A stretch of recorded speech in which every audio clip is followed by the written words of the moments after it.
Good morning, everyone, and you are watching Someone Who is Not Expert in Love, Explaining Love. I am Russell, and today we are talking about love. What is love?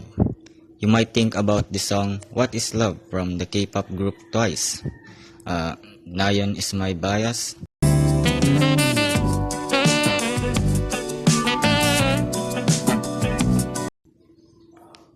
Is it recording?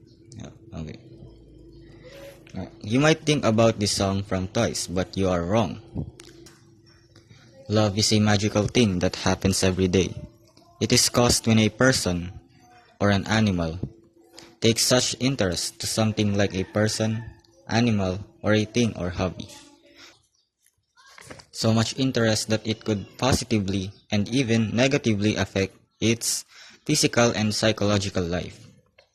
Love is a great thing to have because it can provide someone with positive emotions like happiness, but it can also end in stress, despair, depression, sadness, jealousy, anxiety, pain, suffering, trouble, grief. Love is influenced by biology and culture. People discover and learn about love over time, causing standards about love to change. You can find love in sorts of things like nature, cooking.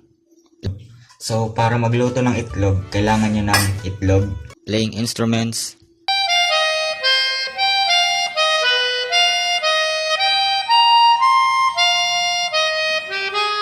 gaming,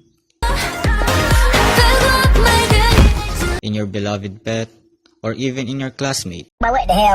Love may not have a true scientific meaning, but there's millions of answers gathered and forged from the masses.